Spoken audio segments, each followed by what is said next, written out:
For decades, we were sold the clean version of World War II: dates, battles, heroes, villains, and neat answers that make history feel finished. But behind that polished version, there's a much dirtier trail: missing gold, sealed files, vanished people, strange objects in the sky, secret weapons, lost relics, and evidence someone clearly wanted buried. In this video, we're opening the darkest unsolved mysteries of the war and separating what we actually know from what still doesn't add up. And the deeper we go, the stranger it gets. Because near the end, there's a story that sounds like an internet myth, but it's tied to a very real Nazi submarine. What if one of India's most famous freedom fighters never actually died? Subhash Chandra Bose, better known as Netaji, was one of the most important figures in India's struggle for independence. In India, he is remembered almost on the same level as Gandhi and Nehru, but his path was completely different. Gandhi chose nonviolent resistance. Nehru chose politics and diplomacy. Bose believed Britain would never leave India unless it was forced out. So during World War II, he made one of the most controversial choices of his life. He tried to use Britain's enemies against it. First, he reached out to Nazi Germany. Later, he worked with Imperial Japan. To his supporters, Bose was a revolutionary, willing to do whatever it took to free India. To the British, he was a dangerous enemy. He escaped house arrest, traveled under false identities, met Axis leaders, and constantly slipped through the hands of British intelligence. Eventually, he became the head of Azad Hind, the Free India provisional government backed by Japan, and helped lead the Indian National Army. But the real mystery began in 1945. According to the official version, Bose boarded a Japanese military aircraft in Taiwan on August 18, 1945. Shortly after takeoff, the plane crashed. Bose was badly burned, taken to a hospital, and died that same day. His body was supposedly cremated, and his ashes were taken to the Renkoji Temple in Tokyo. That should have ended the story, but it didn't. Many people never believed it. Not some of his supporters, not parts of his family, and not even certain investigators.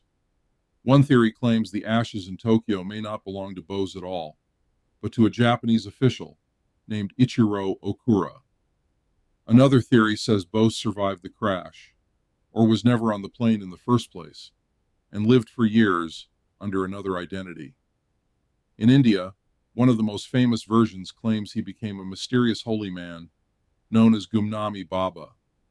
The Indian government has investigated the case more than once, but different commissions reached different conclusions. Some supported the plane crash story, others raised doubts. And here's the detail that keeps the mystery alive. The Indian government admitted it had classified files connected to Bose. Some were released over time, but not everything. The official reason was that full disclosure could harm international relations, which only makes the question sharper. If Bose simply died in a plane crash, why did the files stay sensitive for so long? What exactly was being protected? A diplomatic embarrassment, a political secret, or something much bigger? And this is only the first mystery. Next, we go to a night when an entire American city opened fire on something in the sky, and whatever it was, it left no wreckage. Night, sirens, searchlights, more than 1,000 shells fired at an unknown target in the sky. On February 25, 1942, Los Angeles woke up in panic. The United States had only recently been hit at Pearl Harbor, and the West Coast feared that a Japanese attack could come at any moment. In the middle of the night, air raid sirens screamed across the city. Searchlights cut through the darkness. Anti-aircraft batteries were activated. Something had been detected above California. Witnesses later described a strange object moving through the sky. Some said it looked large and round. Others said it glowed with a pale orange light. The military reacted fast. Searchlights swept the sky, anti-aircraft guns opened fire, and more than 1,400 shells were launched. For hours, the city was chaos. Explosions lit up the night. Shrapnel fell into neighborhoods. Buildings were damaged. Several people died from accidents and heart attacks during the panic. But after the shooting stopped, the strangest part became obvious. No enemy aircraft were found. No wreckage. No bomb craters. No pilots. Nothing. At first, officials suggested there had been an invasion by unidentified aircraft. Later, the story changed. The incident was called a false alarm, triggered by wartime nerves, weather balloons, and confusion. And that explanation is possible. America was terrified after Pearl Harbor. Radar systems were still developing. One mistake could trigger another, and soon an entire city could be shooting at shadows. But there is one problem. Many witnesses insisted they saw something. Not one nervous person, not one confused soldier. Civilians, reporters, and military personnel described lights or objects in the sky. One famous newspaper photo even appeared to show searchlights converging on a bright object, although skeptics argue the image may have been retouched, which was common in newspapers at the time. Still, the question remains. If nothing was there, why did trained crews keep firing? If it was just a balloon, why didn't it fall? And if it was an enemy aircraft, why was there no wreckage? The event became known as the Battle of Los Angeles. To some, it was wartime panic. To others, it was one of the first major American UFO incidents. But now we move from the skies over California to one of the darkest alleged projects of Nazi Germany, a device people whispered about even after the war. They called it the Bell. This story sounds like it was pulled from the darkest archive of the Third Reich. Die Glocke means the bell in German, and depending on who you ask, it was either an experimental engine, a radiation project, a propulsion system, a post-war myth, or something far stranger. The story is often linked to Hans Kammler, an SS officer connected to some of Nazi Germany's most advanced weapons programs. Kammler was involved with underground weapons facilities and the V-2 rocket program. He was not a nobody. He was a serious figure inside the Nazi war machine, and that is one reason the legend refuses to die. According to the story, work on Die Glocke began around 1940. The device allegedly looked like a huge metal bell, about 4.5 meters tall. Inside were two lead cylinders spinning in opposite directions. They were said to contain a mysterious substance with the code name Zerum 525. When the device was activated, witnesses supposedly saw violet light, heard strange sounds, and experienced effects so dangerous that plants, animals, and even people nearby could be harmed. Some versions claim scientists working on the project were killed to keep it secret. Others claim the bell was moved out of reach before the Allies arrived. The theories around it are wild. Some say it was an experimental power source. Others say it was part of an attempt to build flying discs. The darkest versions claim it had something to do with gravity, time, or a type of physics that was never made public. Officially, there is no solid proof that Die Glocke existed as described. No complete blueprint, no recovered machine, no clear official file that proves the legend. But there are uncomfortable gaps. Some documents connected to late war German weapons programs disappeared. Some interrogation records remain hard to access or incomplete. And Hans Kammler himself vanished in the final days of the war, with conflicting reports about whether he died, escaped, or was captured. That makes the story even harder to kill. If Die Glocke was only a myth, why do so many details point back to real people, real facilities, and real Nazi secret weapons programs? And if it did exist, where did it go? Was it destroyed, hidden, captured by the Allies, or moved into a classified program after the war? We may never know. But even the bell fades next to the story of a train that may have disappeared underground, carrying gold, stolen art, and possibly enough explosives to kill anyone who finds it. A train loaded with gold entered a tunnel and was never seen again. In 1945, as the Third Reich collapsed, the Nazis were moving everything they could: documents, weapons, art, money, gold, and valuables stolen from across occupied Europe. According to one of the most famous legends, an armored train left Breslau, now Wrocław in Poland, packed with treasure: gold, currency, jewelry, paintings, possibly even military documents. The train was supposed to head toward Waldbrich, but somewhere along the way, it vanished. The theory says it entered a hidden underground tunnel system built by the Nazis in Lower Silesia and never came back out. This area is perfect for a legend like that. The Nazis really did build underground structures in the region. They dug tunnels, created bunkers, and worked on secret facilities whose full purpose is still debated. So when people say a train could be hidden under the mountains, it does not sound completely impossible. For decades, treasure hunters search for it. Every few years, a new claim appears. The train has been found, an entrance has been discovered, ground scans detected metal. In 2015, the story exploded again when two men claimed they had located the buried train. The media went crazy. Officials got involved. Treasure hunters rushed in. But when serious investigations followed, the evidence fell apart. No train was recovered. No gold emerged. No secret Nazi treasure came into the light. Still, the legend survived, partly because the setting is so believable. The end of the war was chaotic. The Nazis did move stolen valuables. Underground tunnels did exist, and some stolen art and gold were never recovered. Polish authorities also warned that if such a train existed, it could be booby-trapped. That one detail makes the legend even darker. Somewhere under the earth, there could be a sealed train full of wealth and death. Or maybe the entire story is a perfect mix of real Nazi crimes, local rumor, and treasure hunter obsession. Either way, the mystery keeps pulling people back, because the idea is simple and powerful. What if one of the greatest lost treasures of World War II is still sitting in the dark, just a few meters behind the right wall?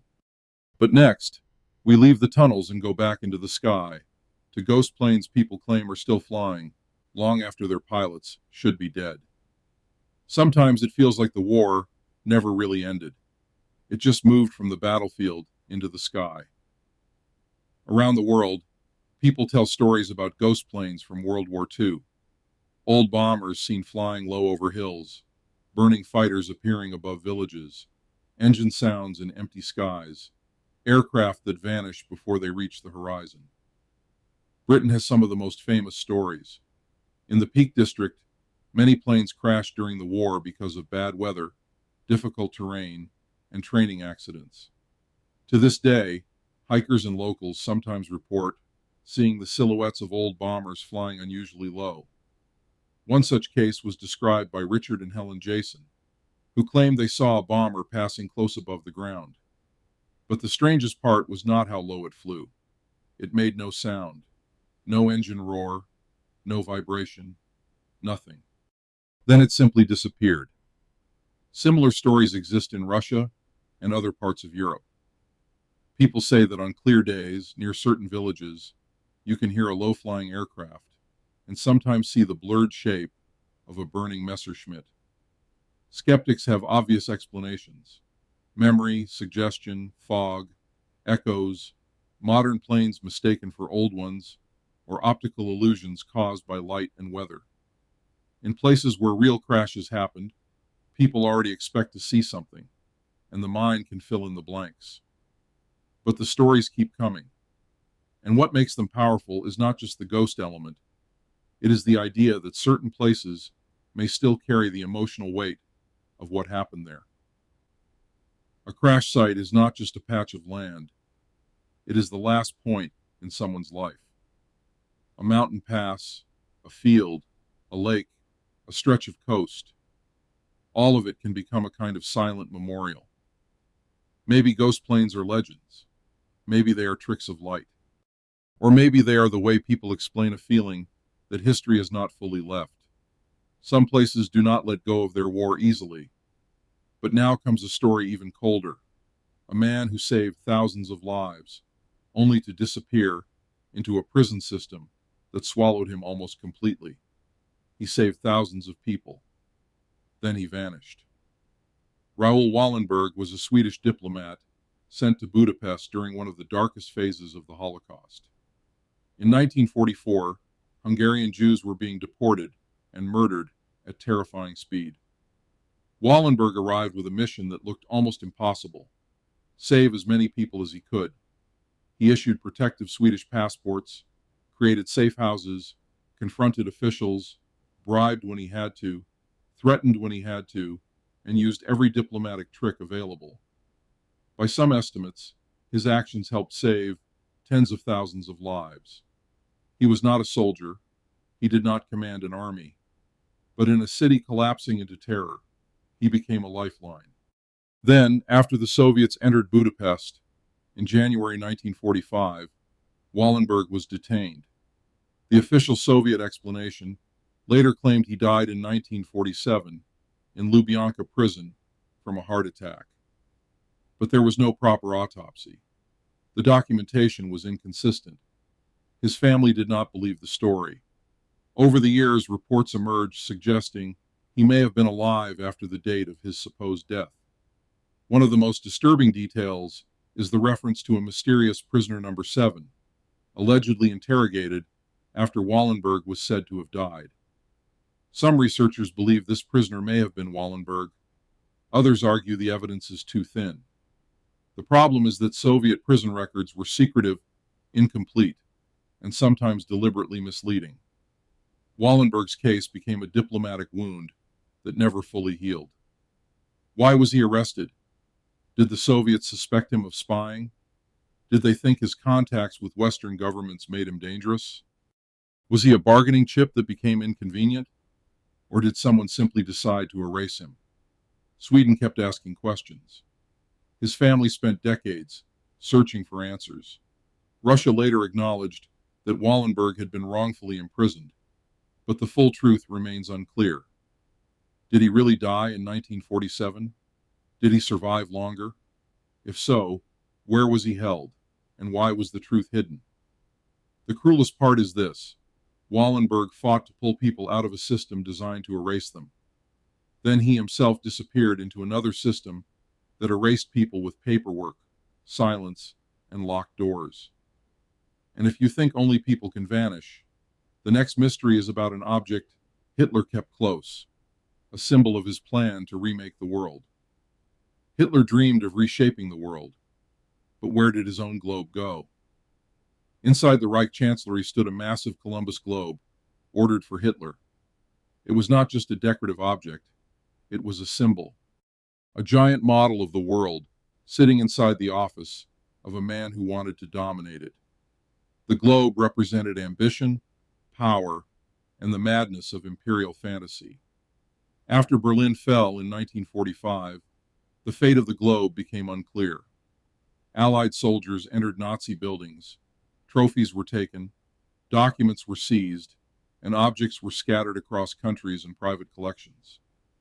Over the years, several Hitler globes have appeared, including at auctions. But the problem is simple: which one was the real one? One famous example was found by American soldier John Barsamian at the Eagle's Nest, Hitler's Alpine residence. He later took it to the United States with documentation. But was that the same globe from the Reich Chancellery, or a different one from another Nazi location? That remains uncertain. There were likely multiple globes used in different offices and residences. Some were damaged, some were taken as souvenirs, some may have ended up in museums or private hands. There were even rumors that the main Chancellery globe may have been taken by the Soviets as a war trophy. If true, it could still be sitting in storage somewhere, mislabeled or hidden in a closed archive. The globe also became famous through parody. Charlie Chaplin mocked Hitler's obsession with power in The Great Dictator, where a dictator dances with an inflatable globe. That image became one of the most powerful satirical attacks on fascist ambition. But the real object, the actual globe Hitler used, remains difficult to pin down. And that is what makes the mystery interesting. It is not just about a piece of furniture, it is about what happens to the physical symbols of evil after a regime collapses. Are they destroyed, preserved, sold, hidden, collected, turned into trophies?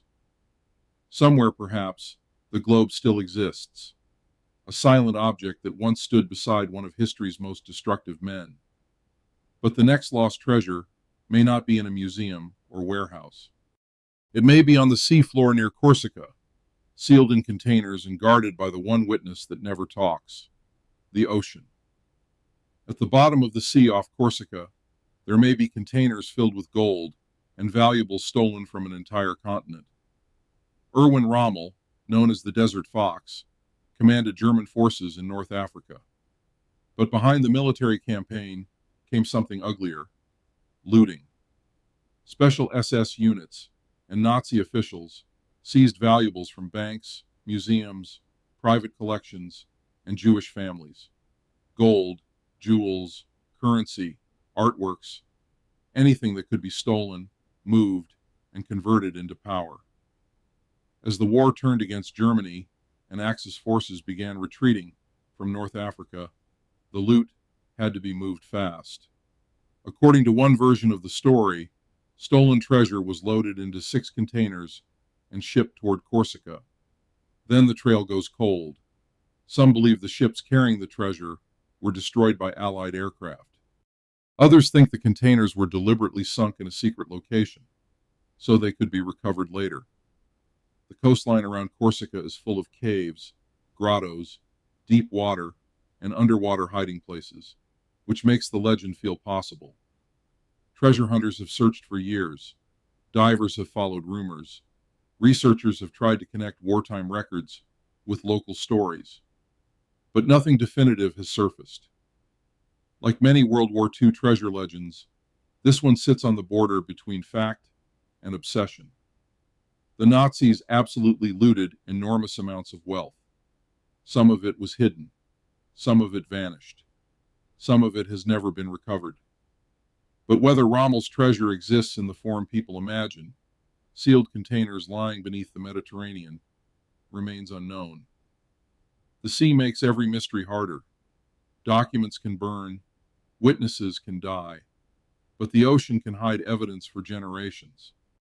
If the containers are real, they may be buried under sediment, broken apart, or sitting in a place no search team has reached. If they are not real, the legend still reflects a very real crime: the industrial-scale theft carried out by the Nazi regime. Either way, the story keeps its grip because it promises something physical. Not just a rumor, not just a document, a container, a location, a dive, a discovery waiting in the dark. But now we leave the seabed and return to the skies, where pilots on both sides of the war saw glowing objects that no one could explain. Long before flying saucers became a pop culture obsession, World War II pilots were already reporting strange things in the sky. Allied air crews began seeing mysterious glowing balls near their aircraft: red, orange, white. Sometimes they followed planes. Sometimes they moved alongside them. Sometimes they shot upward, made sharp turns, and vanished at impossible speed. The pilots called them Foo Fighters. At first, military intelligence suspected a secret German weapon. That made sense. Nazi Germany was developing advanced rockets, jet aircraft, and experimental systems. If pilots were seeing strange lights, maybe they were some kind of remote-controlled device, tracking weapon, or psychological warfare tool. But then the story became more complicated. German and Japanese pilots were seeing similar objects too. That meant it probably was not simply a German weapon. The objects did not attack. They did not explode. They did not seem to damage aircraft. But they followed planes closely enough to terrify experienced crews. You have to remember the context. These pilots were not people looking for ghost stories. They were trained airmen flying combat missions under extreme pressure. They knew what flak looked like. They knew what enemy aircraft looked like. They knew what searchlights, tracer fire, weather, and engine glare looked like. And many of them still believed they had seen something unusual. After the war, explanations came quickly. Some said Foo Fighters were electrostatic phenomena. Others said they were St. Elmo's fire, ball lightning, reflections, optical illusions, or stress-induced misperceptions. Any of those may explain some cases. But the reports were spread across different regions and came from different crews, which makes one single explanation difficult. For UFO researchers, Foo Fighters became one of the earliest major modern UFO cases. For skeptics, they are a perfect example of how war, fear, technology, and imperfect observation can create legends. The truth may be somewhere in between. Some sightings were probably natural phenomena. Some were probably misidentified aircraft or lights. But a few remain difficult to explain cleanly, and that is why Foo Fighters still matter. They show that even in the most documented war in history, with thousands of aircraft and millions of witnesses, the sky still produced things that left trained men confused. But while some pilots were watching strange lights above Europe, others were searching for a Nazi relic, treated almost like a sacred object, a blood-stained flag that vanished at the end of the war. The Nazis had their own dark relic, and it disappeared without a trace. The Blutfahne, or blood flag, came from the failed beer hall putsch of 1923, when Hitler and his supporters tried to seize power in Munich. The coup failed, several Nazis were killed, and Hitler was arrested. But later, Nazi propaganda turned the dead into martyrs, and the failed coup into a founding myth. The flag carried during that event became one of the most sacred objects in the Nazi movement. According to Nazi legend, it had been stained with the blood of those killed during the putsch. Whether that was fully true or partly invented did not matter. What mattered was how the regime used it. At Nazi rallies, Hitler would touch the blood flag to new party banners, as if blessing or consecrating them. This was political theater turned into ritual. The flag helped transform a violent political movement into something that felt, to its followers, almost religious. That is what makes its disappearance so interesting. The blood flag was last clearly seen in the final years of the war, often said to be around 1944. After that, it vanished. Maybe it was destroyed in bombing. Maybe it was hidden by Nazi loyalists. Maybe it was taken by an Allied soldier as a trophy. Maybe it was quietly locked away by someone who understood how dangerous such an object could be as a symbol. Officially, it has never been found. And if it still exists, its owner would have every reason to keep silent. Objects like this are not valuable only because of age or rarity. They are dangerous because of meaning. A flag like the Blutfahne could become a magnet for extremists, collectors, and people obsessed with Nazi mythology. That may be one reason why, if it was ever recovered, authorities might not be eager to publicize it. Or maybe the explanation is simpler. It burned, rotted, or was thrown away during the chaos of the Reich's collapse. Still, the mystery remains. One of the central relics of Nazi political religion disappeared at the very moment the regime itself was dying. But the next story sounds even more impossible. An American plane vanished during the war, then supposedly returned a year later, without a pilot. A plane disappeared during the war. A year later it came back, with nobody inside. That is the legend surrounding a strange story, often connected to December 8th, 1942, near Pearl Harbor. According to the tale, American radar detected an aircraft heading toward Hawaii. Fighters were sent up to intercept it. They identified the plane as a P-40, the same type used during the defense of Pearl Harbor a year earlier. But something was wrong. The aircraft was damaged, smoking, and barely flying. The pilot did not respond to radio calls. Then the plane crashed. When rescuers reached the wreck, and opened the cockpit, they found it empty. No body, no pilot, no clear trace of anyone escaping. But inside, according to the story, they found a flight log suggesting the plane had been on Mindanao, more than 1,000 miles away. That detail turns the story from strange into almost impossible. How did the aircraft travel so far? Who flew it? Why was the cockpit empty? And why did it appear near Pearl Harbor exactly 1 year after the attack? It is a powerful story, but it also has many problems. Serious historical records for the case are difficult to verify. Many versions appear in mystery books, paranormal collections, and online retellings, but hard documentation is thin. That does not automatically prove it is false, but it does mean we have to be careful. Wartime rumors often grew quickly. A real crash, a missing pilot, a damaged aircraft, or a misunderstood report could easily become something much larger over time. Still, the legend survives because it hits the perfect nerve. A machine returning from the dead, carrying evidence from another battlefield, but no human explanation. It also reflects the atmosphere of the Pacific War, where vast distances, island bases, missing aircraft, and incomplete records created room for mystery.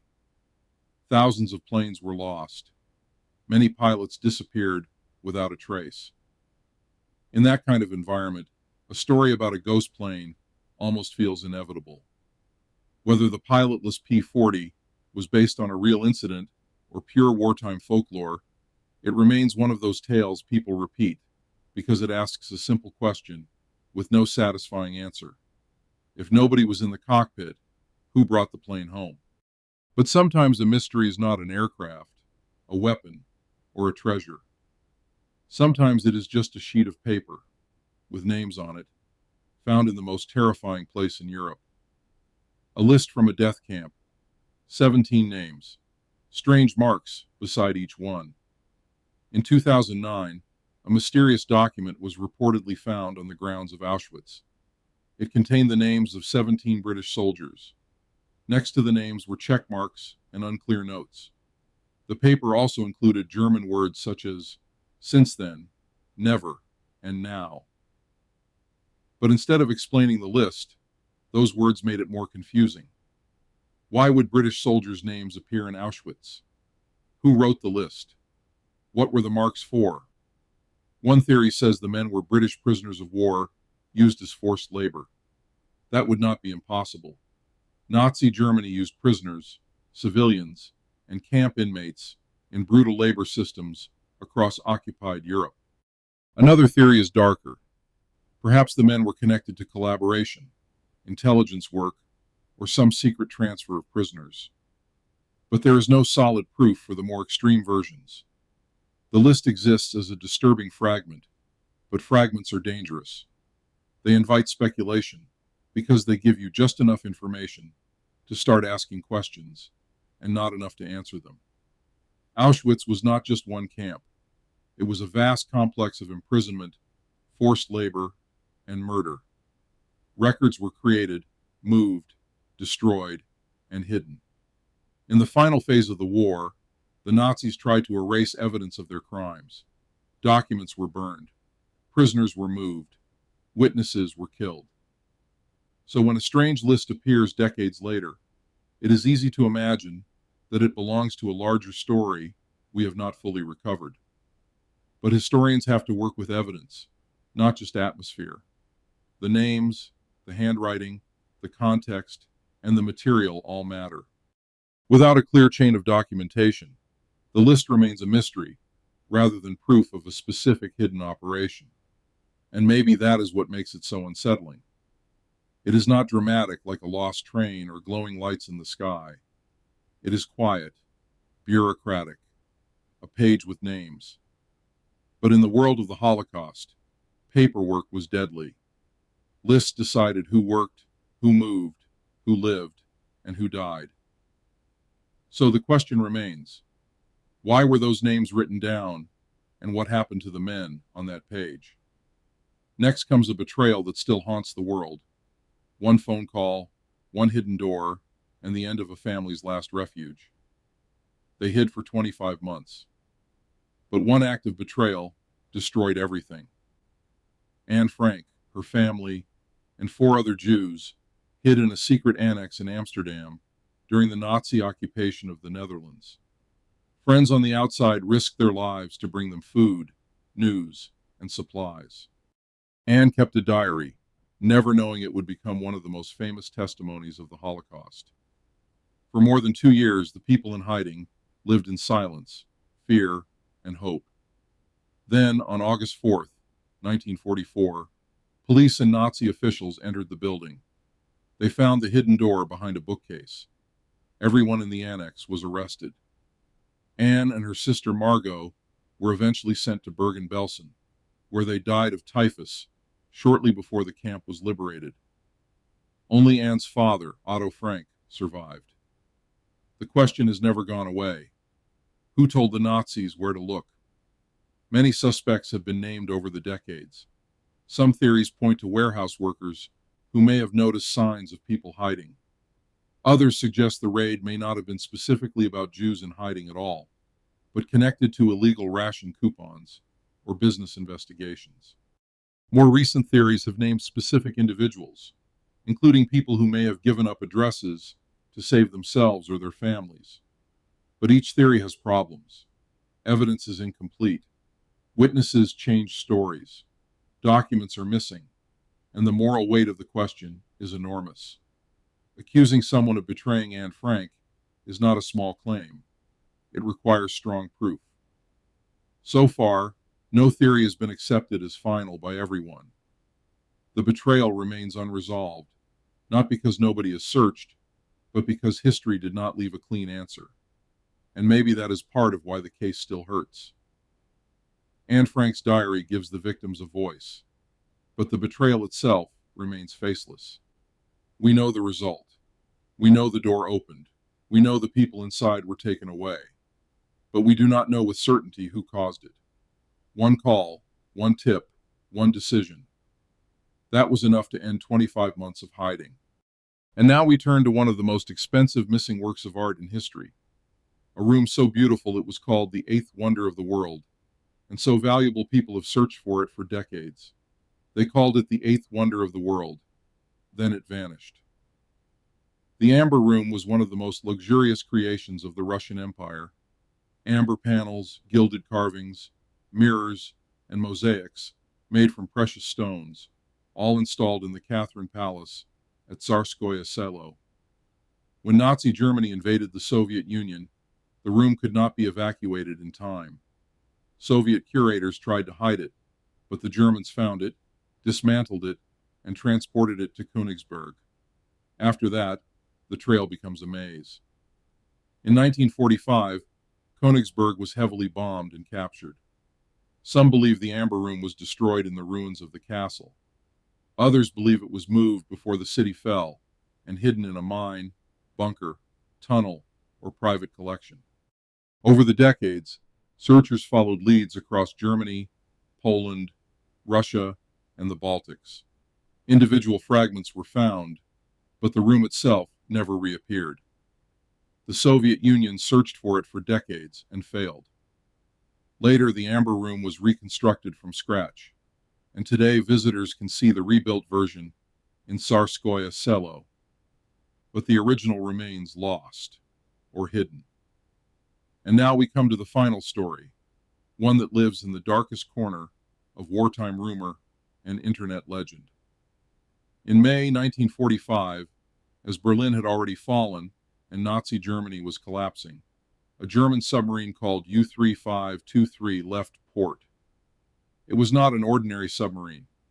It was a Type 21, one of the most advanced U-boats of the war, faster and more modern than the older designs. Officially, on May 6, 1945, a British aircraft attacked U-3523 near Denmark. The submarine sank, and the crew died. That should have been the end of the story, but it wasn't. For years, a darker version circulated online. U-3523 may have been carrying more than sailors. Some claimed it carried gold. secret documents, advanced technology, or even people trying to escape after the fall of the Reich. Supporters of the theory argued that the submarine was not heading into battle, but toward escape routes used by fleeing Nazis. Some mentioned Argentina, others mentioned secret bases, others pointed to sealed archives that have never been fully released. The creepiest part of the legend is the so-called last signal. Online, it is repeated in different versions, but the most famous one claims the submarine sent a final message. Cargo received, no return. There is no confirmed proof of this signal. No such message appears in open British or German records. But that is exactly why the phrase became mythic. It sounds like the last line of a secret operation.